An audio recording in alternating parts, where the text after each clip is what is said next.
পৃথিবীর প্রাচীন সভ্যতাগুলিকে কেন এত রহস্যময় বলা হয় সে কথা বুঝতে হলে প্রত্নতাত্ত্বিক এবং অন্যান্য গবেষণায় মানুষের যে বিবর্তনের ধারাবাহিক ইতিহাস আবিষ্কৃত হয়েছে সে সম্পর্কে কিছুটা ধারণা থাকা উচিত। 1959 সালে ব্রিটিশ পুরাতত্ত্ববিদ ডক্টর লুইস লেইকি ও তার স্ত্রী ম্যারি পূর্ব আফ্রিকার একটি শুষ্ক হ্রদের বুক থেকে আবিষ্কার করেন একটি খুলির জীবাশ্ম। খুলিটি মানুষের মতো কোনো প্রাণী। তারা এই প্রাণীটির নাম রাখলেন জিনজানথ্রোপাস, অর্থাৎ পূর্ব আফ্রিকার মানুষ। বিজ্ঞানীরা এর ডাকনাম দিলেন জিনজি। প্রায় 20 লক্ষ বছর আগে জিনজি এই পৃথিবীর বুকে বাস করত। জিনজির খুলির আশেপাশ থেকে পাওয়া গেছে পাথরের তৈরি অস্ত্রশস্ত্র, মানে জিনজি পাথরের টুকরো থেকে প্রয়োজন মতো অস্ত্র বানাতে পারত। বিজ্ঞানীদের ধারণা জিনজি সোজা হয়ে দাঁড়াতে পারত, সামান্য একটু ভাবনা চিন্তাও করতে পারত, কিন্তু সে কথা বলতে পারতো না এবং আগুনের ব্যবহার জানতো না। জিনজি হলো বানর মানুষ। জিনজির সমসাময়িক হলো অস্ট্রেলোপিথিকাস। 1920 সালে ব্রিটিশ বিজ্ঞানী ডক্টর রেমন্ড ডার্ট এদের জীবাশ্ম আবিষ্কার করেন।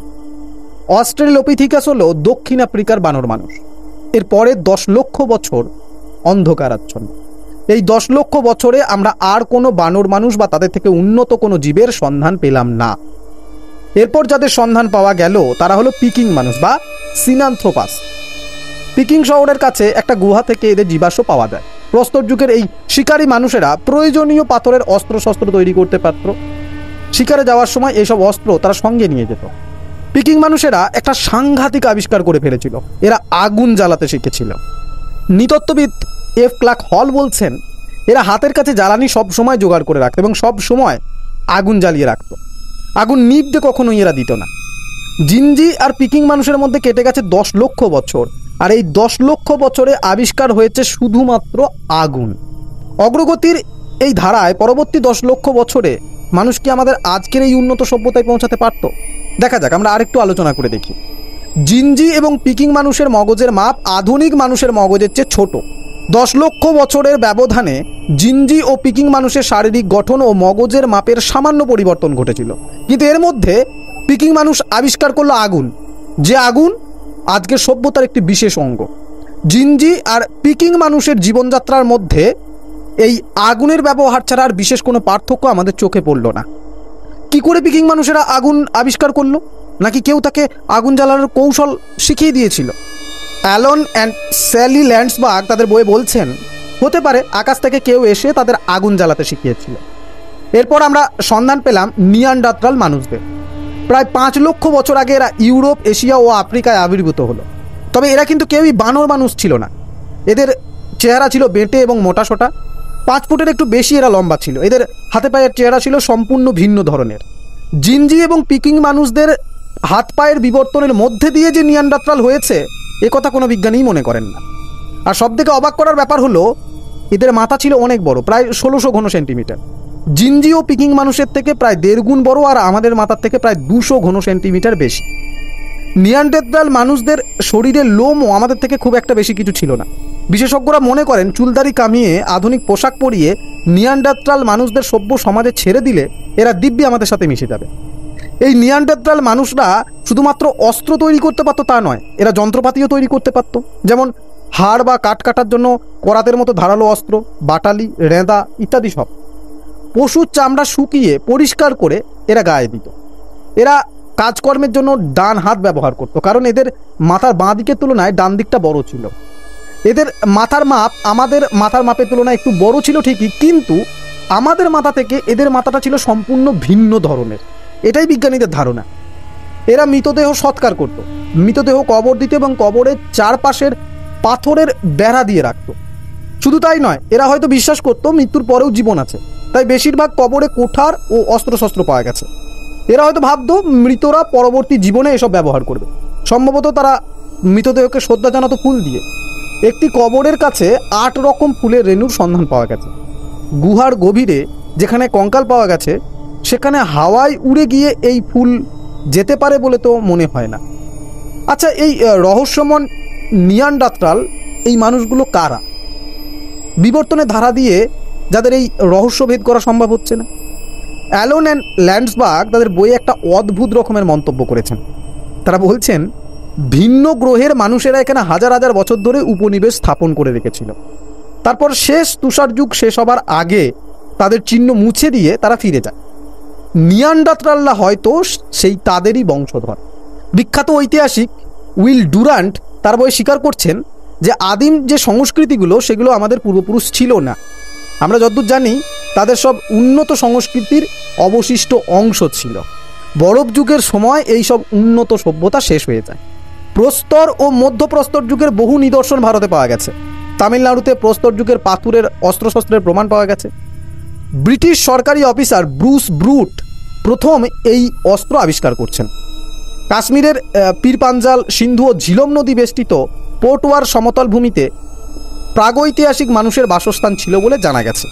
এই পোর্টওয়ার সমতল ভূমির কেন্দ্রে পাকিস্তানের রাজধানী ইসলামাবাদ। 1935 সালে এস.টি. টেরা এবং টি.টি. পিটারসন ইয়েল এবং কেমব্রিজ বিশ্ববিদ্যালয়ের উদ্যোগে কাশ্মীর ও সোন নদীর উপত্যকায় ব্যাপক অনুসন্ধান চালানো হয় এবং প্রাগৈতিহাসিক যুগের বহু নিদর্শন খুঁজে পাওয়া যায়। ভারতে এখনো পর্যন্ত সেরকম কোনো উল্লেখযোগ্য প্রাচীন মানুষের জীবস্যের সন্ধান পাওয়া যায়নি। তবে যে অস্ত্রশস্ত্রগুলো পাওয়া গেছে সেগুলো জিঞ্জি ও পিকিং মানুষের ব্যবহৃত অস্ত্রের সাথে কিন্তু যথেষ্ট মিল পাওয়া যায়। তো যাই হোক, খ্রিস্টপূর্ব 35,000 বছর আগে এই নিয়ান্ডারটাল মানুষেরা পৃথিবীর বুক থেকে নিশ্চিহ্ন হয়ে গেল। এর পরবর্তীকালে নিয়ান্ডারটালদের আর কোনো কঙ্কাল আমরা খুঁজে পেলাম না।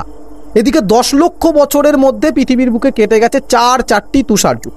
এর মধ্যে শেষ তুষার যুগে, যাকে আমরা পূর্ব তুষার যুগ বলে জানি, তা শেষ হয় খ্রিস্টজন্মের 13,000 বছর আগে। আর নিয়ান্ডারটাল মানুষরা নিশ্চিহ্ন হয়ে যাওয়ার আগে আবির্ভাব হলো ক্রো-ম্যাগন্যান মানুষের। এরা নাকি আবার নিয়ান্ডারটালদের থেকে সম্পূর্ণ আলাদা। এই ক্রো-ম্যাগন্যান মানুষই নাকি আমাদের পূর্বপুরুষ। এরা বেশ দীর্ঘকায়, 5 ফুট 10 ইঞ্চি থেকে 6 ফুট 4 ইঞ্চি। এদের মাথার মাপ অবিশ্বাস্য রকমের বড়। যেখানে আমাদের মাথার মাপ 1400 ঘন সেন্টিমিটার, সেখানে এদের মাথার মাপ প্রায় 1590 ঘন সেন্টিমিটার থেকে প্রায় 1715 ঘন সেন্টিমিটার। ক্রো-ম্যাগন্যান মানুষেরা নিয়ান্ডারটালদের থেকে যথেষ্ট উন্নত ছিল। এরা হাড়, কাঠ, পাথর ও হাতির দাঁতের ব্যবহার জানত। আগুনের ব্যবহার তো জানতই। প্রায় 30,000 বছরের পুরনো হাড় ও পাথরের উপর বিভিন্ন ধরনের সাংকেতিক চিহ্ন খুঁজে পাওয়া গেছে। অনেকে মনে করেন এগুলি এক ধরনের ক্যালেন্ডার।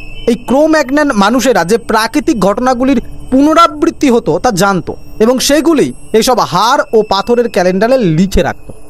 এদের ছবি আঁকার অদ্ভুত ক্ষমতা ছিল। স্পেন, ফ্রান্স, ইটালি ও উরাল পর্বতে 100রও বেশি গুহার পাথুরে দেওয়ালে এইসব রঙিন ছবি ও খোদাই আবিষ্কৃত হয়েছে। নিয়ান্ডারটালদের মতো ক্রো-ম্যাগন্যান মানুষদেরও গুহা মানুষ বলা হয়।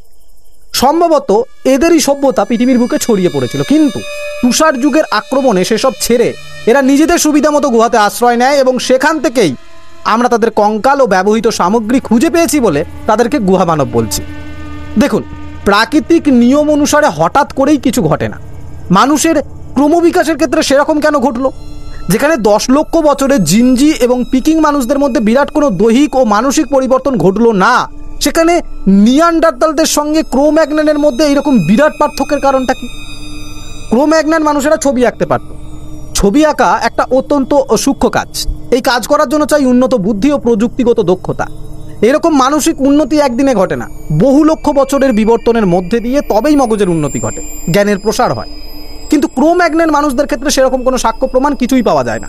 এরা বিরাট মগজ ও উন্নত বুদ্ধি নিয়ে হঠাৎই পৃথিবীর বুকে আবির্ভূত হয়েছিল এবং আবির্ভাবের পরেও তারা খুব একটা পরিবর্তিত হয়নি।